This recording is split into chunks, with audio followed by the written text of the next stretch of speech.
Everyone. तो आज के लेक्चर में हम लोग राइट एंगल ट्रायंगल के बारे में डिस्कस करने वाले हैं। ठीक है, अब कहने को ये टॉपिक बहुत ही सिंपल है कि राइट एंगल ट्रायंगल क्या है। राइट एंगल ट्रायंगल तो एक ट्रायंगल होता है जिसमें 90 डिग्री बनता है और हमारी पाइथागोरस थ्योरम निकल के आती है ना।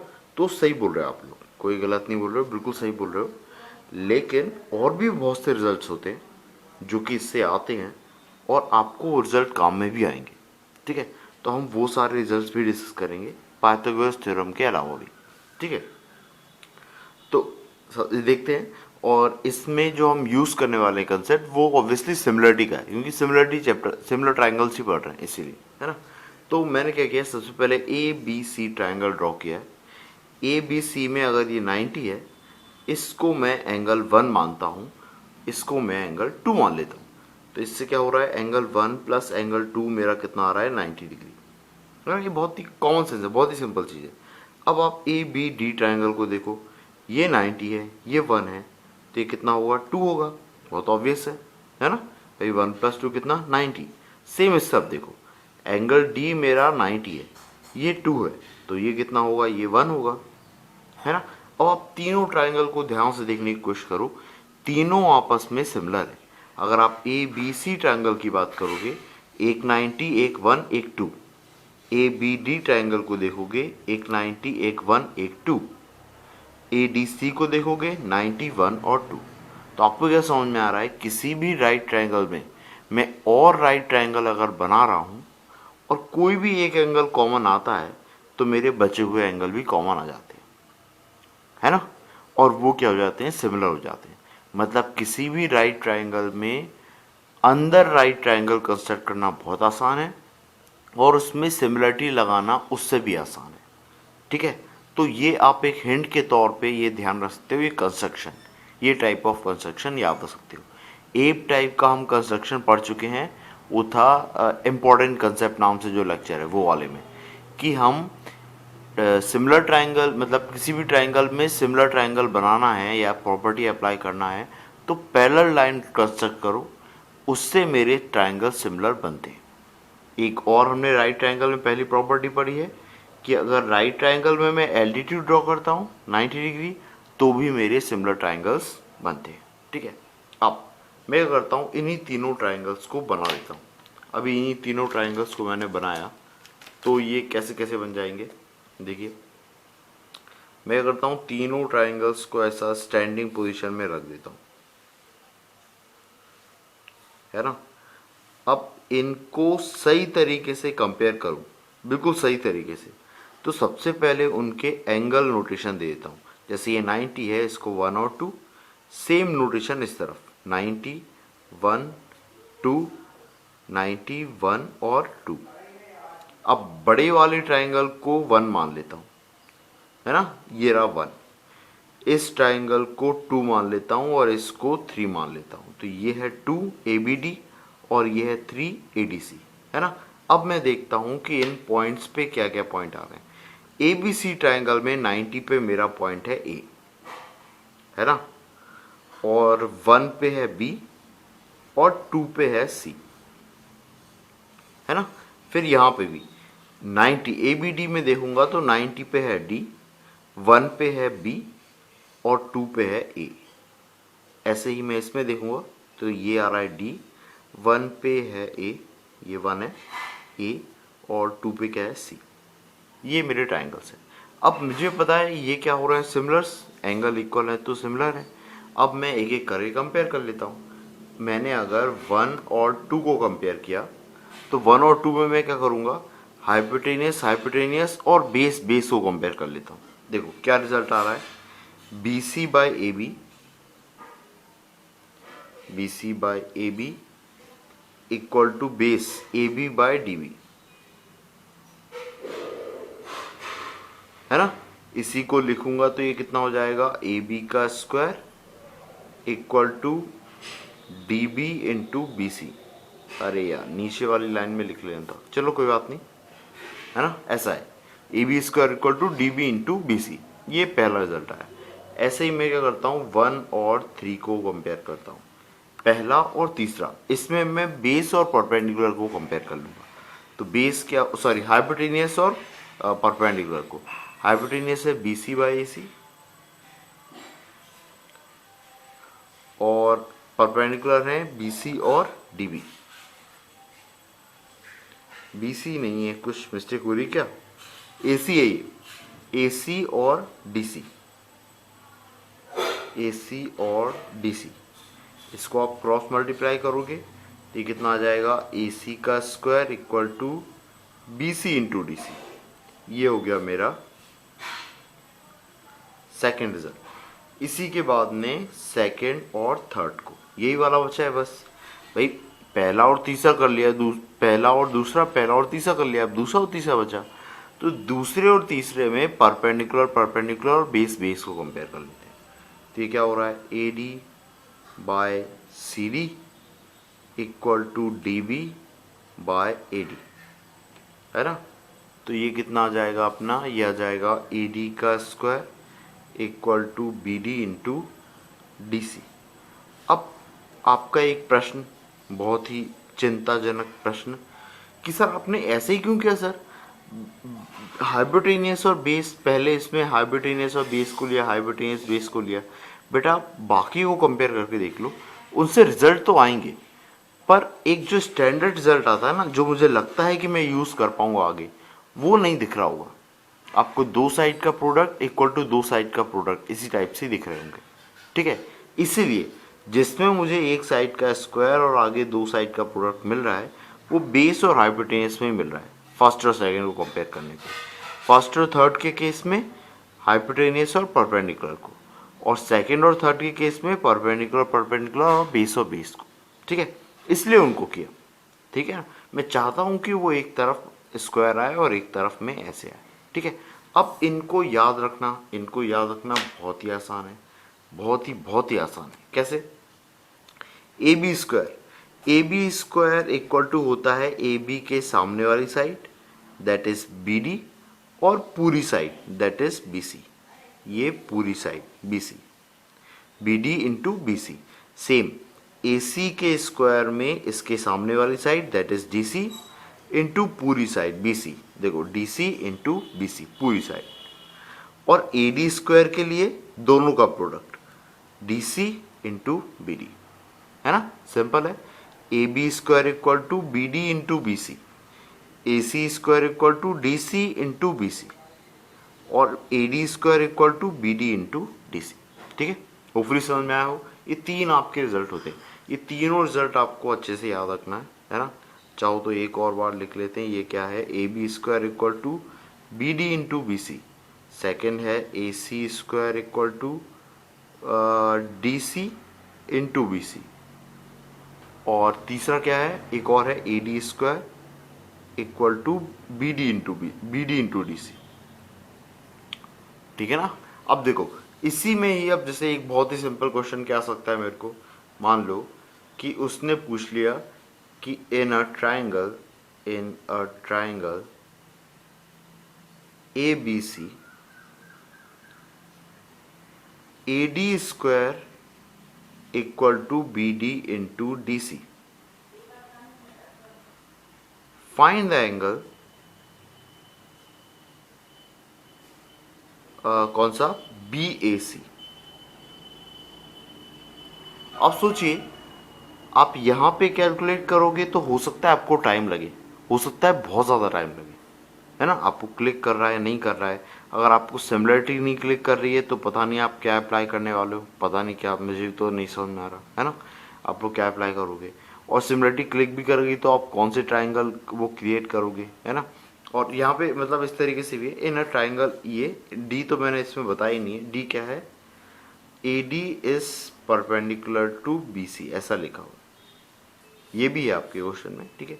AD is perpendicular to BC, उसके बाद में फाइंड द एंगल BAC।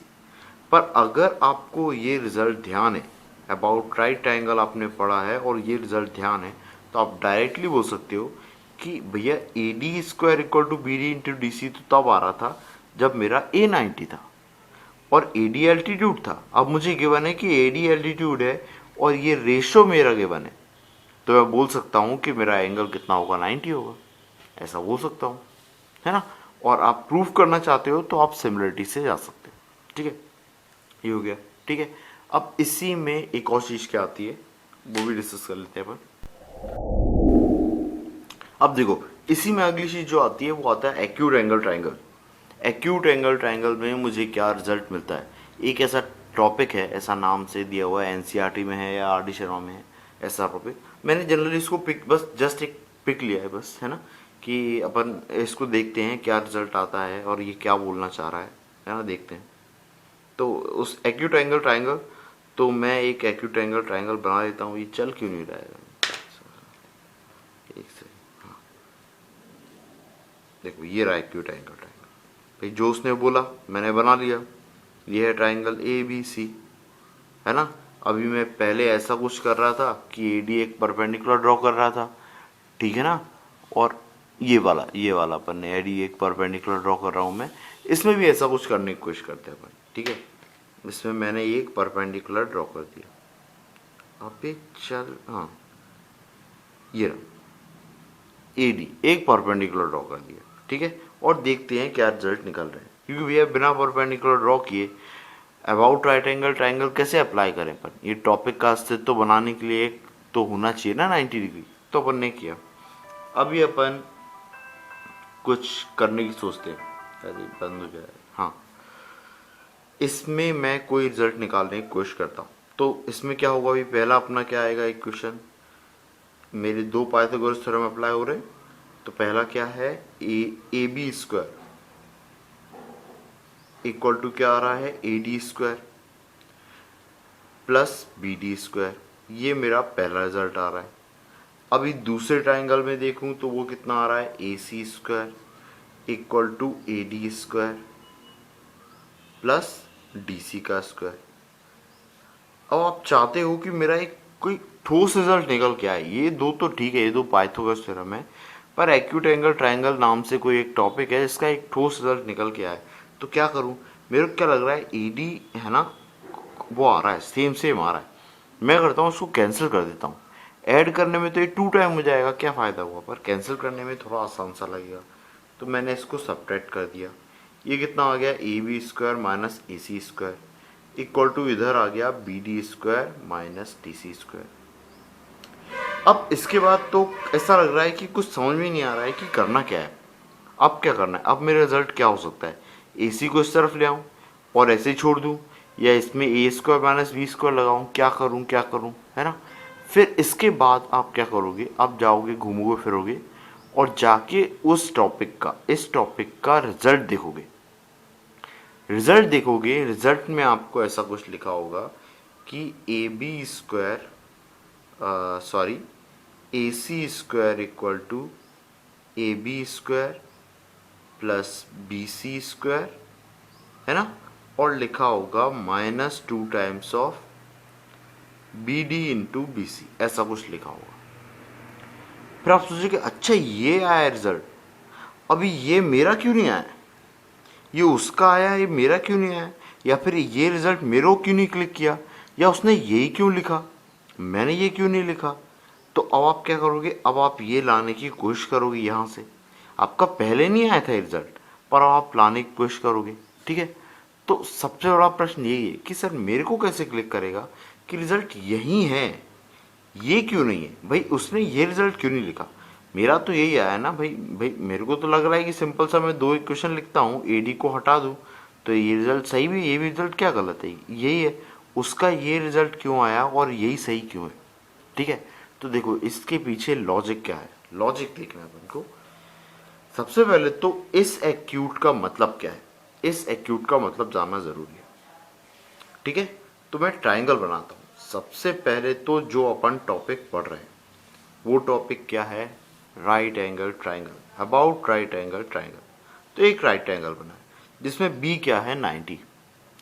अब इस बी 90 को मैं एक्यूट बना रहा हूं। तो ये है ए, ये है सी और ये है बी। ये बी मेरा 90 से कम है, इसमें बी 90 के बराबर है। तो ऑब्ट्यूस में क्या बनेगा, ऑब्ट्यूस में ये 90 से बड़ा होगा, सॉरी बी ग्रेटर देन 90। ये बी है, ये सी है, ये ए। ठीक है, अब बी जब 90 होता है तब मेरा रिजल्ट क्या आता है, हाइपोटेन्यूज का square equal to A B square plus B C square. ऐसा आता है कि ये 90 है तो A C square equal to A B square plus B C square. Same इसमें इसमें ये एंगल मेजर कर रहा हूं तो इसके सामने वाला लूंगा side, that is A C square. अगर ये एंगल के कंपैरिजन में कर रहे हैं, ध्यान रखना ये एक्यूट एंगल ट्राइंगल में मेरा मतलब ये नहीं है कि ट्राइंगल के तीनों एंगल 90 से कम है। मेरा ये मतलब है कि एक खास एंगल मेरा 90 से कम है, उसके रिस्पेक्ट में बात चल रही है। तो इसमें कौन मैंने लिया है, बी।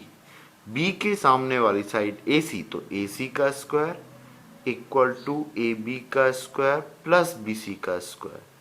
और इधर भी ऐसा ही, ए सी का square equal to A B का स्क्वायर प्लस बी सी का स्क्वायर। अब इसमें कोई एक पार्ट है इन दोनों में जो मिसिंग है, यहाँ पे वो वाला पार्ट ज़ीरो है, यहाँ पे वो पार्ट मिसिंग है। मेरे को यही दोनों पार्ट पता करने। तो अब आपको एक डायरेक्शन मिल जाएगी कि अच्छा एक्यूट एंगल ट्राइंगल में मुझे जो रिजल्ट लाना है वो इस फॉर्मेट में लाना है। मैं एंगल बी को एक्यूट मान रहा हूँ, उसके रिस्पेक्ट में मेरा क्या आएगा, A C square equal to A B square plus B C square, और यहाँ पे कुछ आएगा सेम यहाँ पे।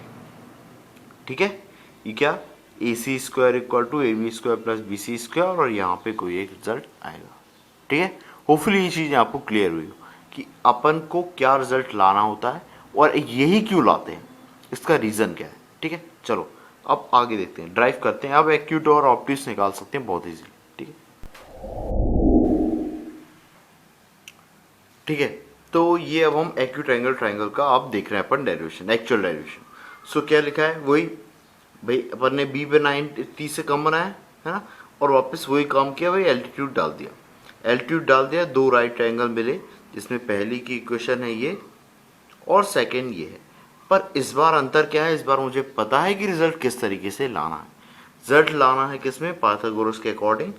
बी के सामने वाला क्या, ए सी स्क्वायर, तो A C square equal to something लाना है। A C square equal to A B square plus B C square और फिर प्लस समथिंग।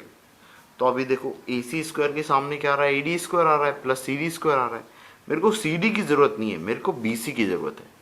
तो इस सी डी को मैं लिख सकता हूं B C minus B D, है ना। इसके बाद अपन सॉल्व करने की कोशिश करते हैं।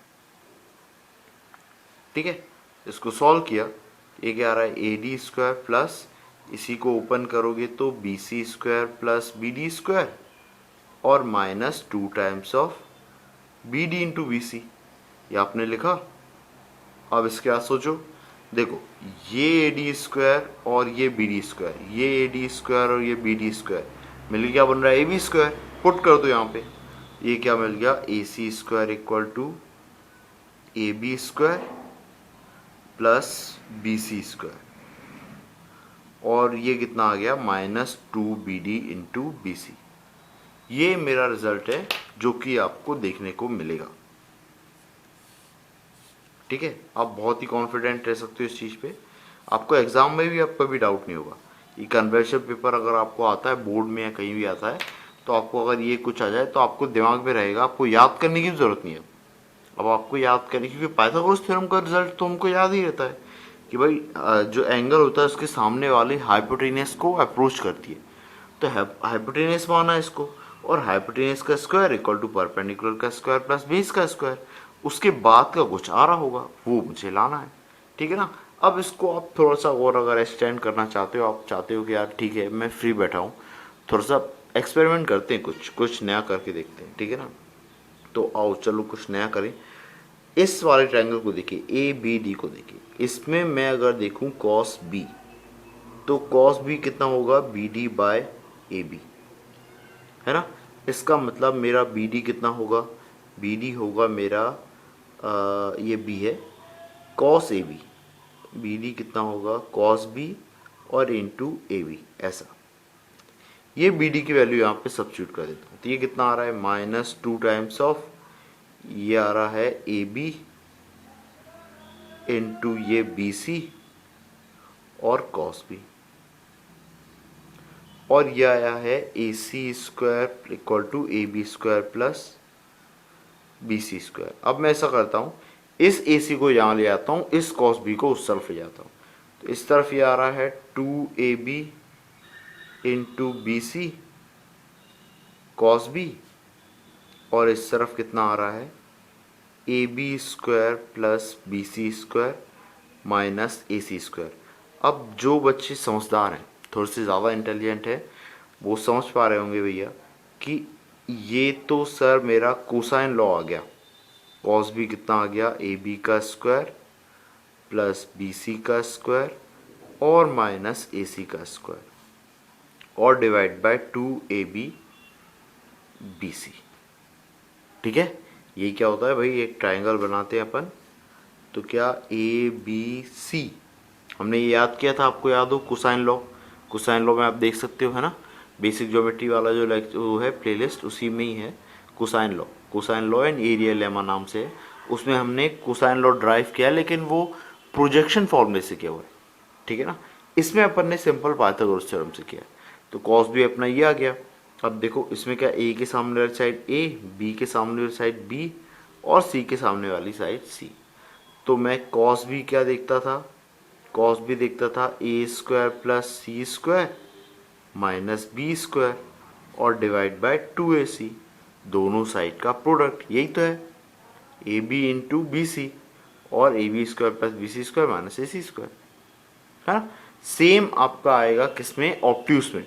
ऑप्ट्यूस में यहाँ पे प्लस आ जाएगा, है ना।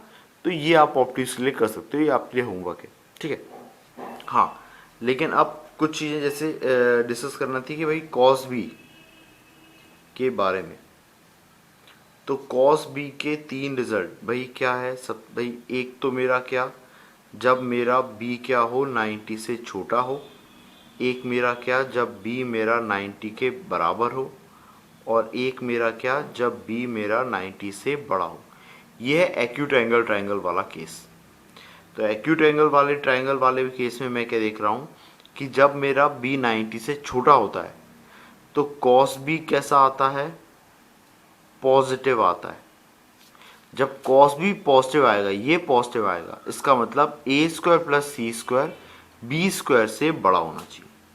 क्या, ए स्क्वायर प्लस सी स्क्वायर किससे बड़ा होना चाहिए, बी स्क्वायर से, तभी ये क्वांटिटी पॉजिटिव आएगी। सेम कॉस बी में जब कॉस 90 होता है तो कॉस बी कितना होता है, 0 होता है। जब कॉस बी 0 हो जाएगा तो ए square plus C square B square के बराबर आ जाएगा। यही होती है मेरी पाइथागोरस थ्योरम। ये क्या होती है, पाइथागोरस थ्योरम। और सेम जब मेरा 90 से बड़ा होता है, एंगल बी 90 से बड़ा होगा, ऑप्ट्यूस होगा, तो कॉस बी मेरा क्या आ जाता है, नेगेटिव आ जाता है। कॉस बी क्या आ जाता है, नेगेटिव, बोल सकते हो नेगेटिव। नेगेटिव आने के लिए ए square plus C square B square से छोटा होना चाहिए। तो ए स्क्वायर प्लस सी स्क्वायर क्या होगा, लेस देन बी स्क्वायर। ठीक है, होपफुली ये रिजल्ट आपको याद रहेंगे, है ना। इस तरीके से कुछ चीज़ें हैं जो इंपॉर्टेंट थी, इसमें आपको पता होना चाहिए। ऑप्टिक्स एंगल का आप लोग एक बार ड्राइव करना, उसमें यहाँ पे प्लस आ जाएगा, है ना। आपका डायग्राम कुछ इस तरीके से बनेगा, है ना। ये एंगल बी होगा, है ना, ये ए होगा और ये सी होगा, ये बी बाहर लिखा हुआ है ये, और आप परपेंडिकुलर कहाँ डालोगे, बाहर, है ना। कंपेयर वही करोगे ए डी बी ट्राइंगल और ए डी सी, है ना। डी सी को आप क्या लिख लोगे, D B plus B C का होल स्क्वायर, फिर सॉल्व कर लोगे। ठीक है, होपफुली आपको समझ में आया हो राइट एंगल के बारे में। इससे रिलेटेड प्रॉब्लम्स है वो भी डिस्कस अपन कर लेंगे इसके बाद। ठीक है, तब तक के लिए जय हिंद।